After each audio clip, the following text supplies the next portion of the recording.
While I'm fond of joking that stretching doesn't do any good, there is one stretch that I always give people with hip pathology, and quite frequently people with low back pain as well. But realistically, every cyclist, regardless of whether or not they have hip or back problems, should know this stretch.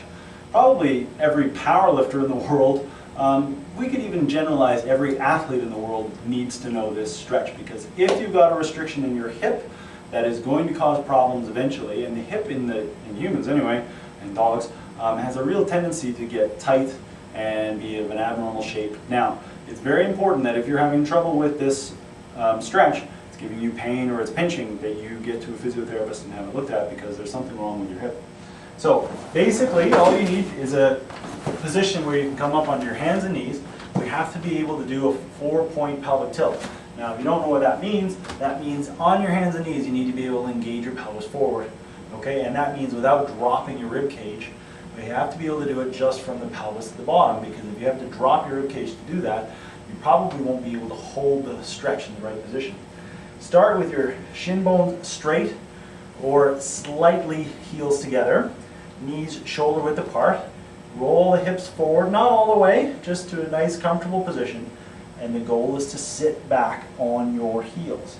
Now, I can do that because I've got good flexibility in my hips, but many of you are going to find that as you get into that position, you lose your forward pelvic tilt, and that's because your hips are tight. And so what you have to do then is keep your pelvis engaged forward. Only go as far back as you can go without getting forced into a rounded position. This is the #1 cause of sort of achy low backs that people get, where they can ride on the hoods all right, but if they're on the drops or they're an arrow, their back starts screaming at them. It's because they don't have the hip flexibility. So some people really need to push hard into this. They've got to tilt really, really hard because their hips are really quite restricted. And to call it a stretch is kind of funny, because you don't feel much of a stretch. It just feels like you can't get any further. So you have to hang out here for a decent length of time, usually 45 to 60 seconds at a go. Now, the important thing is it can't be pinching in the groin.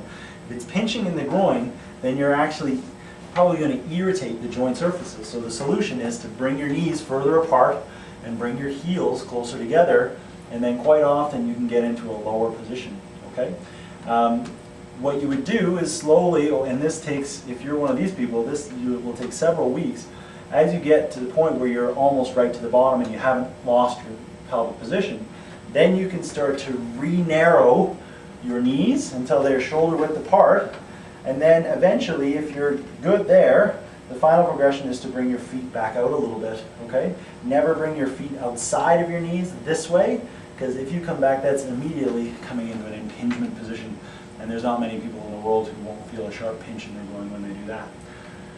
If you have a problem with this, you need to work on this a lot. This is quite often somebody's long-term maintenance exercise. Long holds, 45 to 60 seconds at a go, best done when you're warm, but you should do it before you get on the bike as well. And for all you time trialists out there, if you really want to be able to get aero without your back exploding, this is your #1 task.